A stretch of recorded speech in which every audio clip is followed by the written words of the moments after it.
Welcome to the Redline Report, powered by HireMaster. I'm Caleb Bowen. Be sure to subscribe to the HireMaster YouTube channel to catch every episode and more content from the HireMaster team.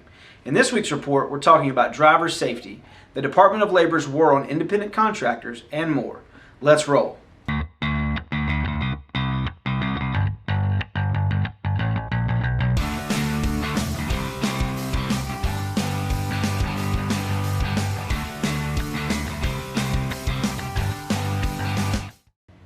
Inside the numbers this week, we're looking at driver safety, which is a critical component of a successful career behind the wheel, ensuring the safety of all of your drivers on the road and lowering insurance costs. The American Transportation Research Institute, also known as ATRI, recently released its updated report entitled Predicting Truck Crash Involvement, in which it outlined the 5 most common indicators of drivers most likely to experience a crash in the future. According to the report, drivers who have experienced the following are more likely to have a future crash than drivers who haven't. 1. A failure to yield right-of-way violation. 2. A failure to use or improper use of a signal violation. 3. A past crash. 4. A reckless driving violation. Or 5. A failure to obey traffic sign conviction.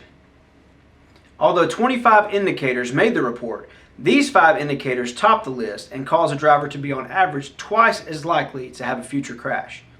Drivers and companies alike will do well to make safety a priority by focusing on limiting and eliminating these situations, as the industry has experienced a 14% increase in crashes from 2020 to 2021. Through March of 2022, the pace of crashes has remained consistent with 2021 data. The American Trucking Association released truck tonnage data for the month of September. According to the ATA, the Truck Tonnage Index, which measures the gross tonnage of freight that is transported by motor carriers in the U.S., indicates year-over-year growth. Based on the report, truck tonnage in September increased 5.5% in comparison to data from the previous year. Operating metrics also indicate subsequent growth.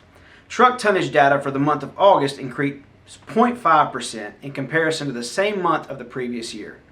Bob Costello, the chief economist of the ATA, commented on the steady growth and said, quote, "This is another example of how the contract freight market remains strong despite weakness in the spot market this year." During the third quarter, tonnage increased 0.5% over the second quarter, while increasing 5.6% over the same period in 21. That was the largest quarterly year-over-year increase since the second quarter of 2018, end quote. Based on the report released, the September Truck Tonnage Index increase is the 13th consecutive year that year-over-year growth has occurred. In this week's Freight Insight segment, the COVID pandemic created challenges within the transportation industry, such as port congestion and container shortages, that greatly affected the U.S. economy.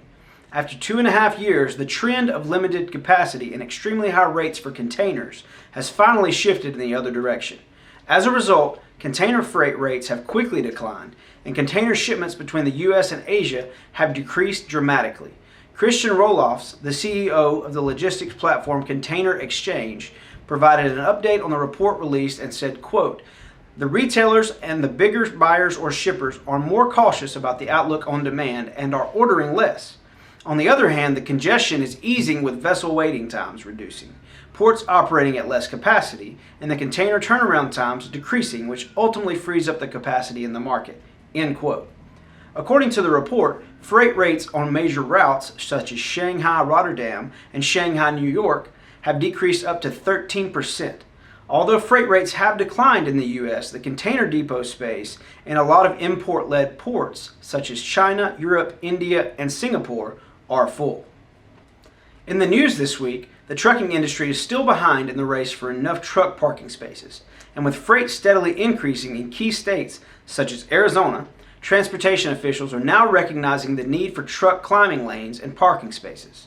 According to the Arizona Department of Transportation, approximately 285 tons of freight were transported by truck drivers in 2019. Of these shipments delivered by truck drivers, 42% was local, 38% was through traffic, 12% was inbound, and 8% was outbound. Nearly all of the freight shipped through Arizona originated in California, Texas, or Mexico. As anticipated by the Arizona Department of Transportation, quote, "By 2045, the amount of freight carried by trucks is projected to skyrocket 58% to 450 million tons, end quote. Based on previous reports and limited parking spaces for drivers, Arizona transportation officials have begun identifying needs for more truck parking spaces, as well as passing and climbing lanes on key roadways as freight continues to grow. ADOT has released a draft of a 5-year plan in an effort to minimize risk caused by the shortage of truck parking spaces in the industry.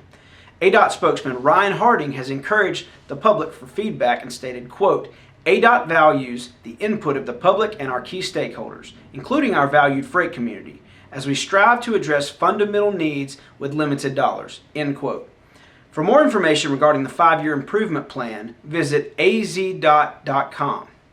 With the Supreme Court's decision to not address the controversial AB 5 law in California, the Department of Labor is following suit by proposing a rule on defining independent contractors that may make it extremely difficult for trucking companies to hire independent contractors due to the requirements trucking companies have around equipment, safety, and health standards, and quality control issues.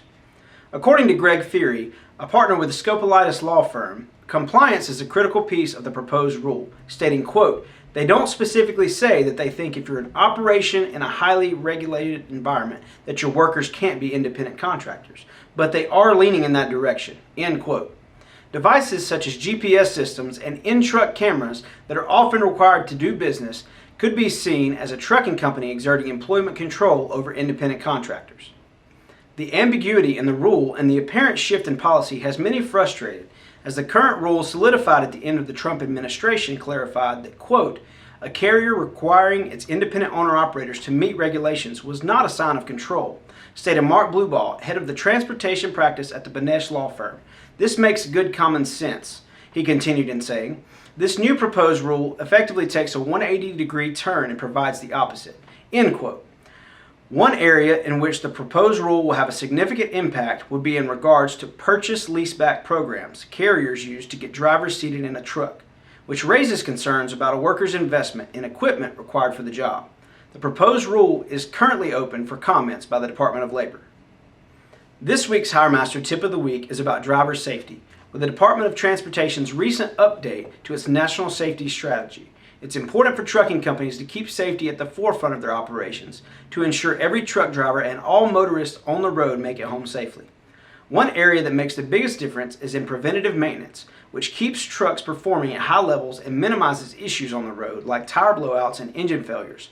As Matthew Leffler of Epica Fleet Services often says, quote, it's not a matter of if, but when, end quote.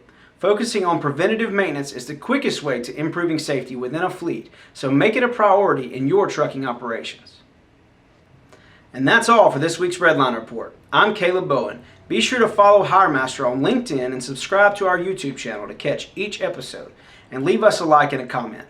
We'll see you next time on the Redline Report, powered by HireMaster.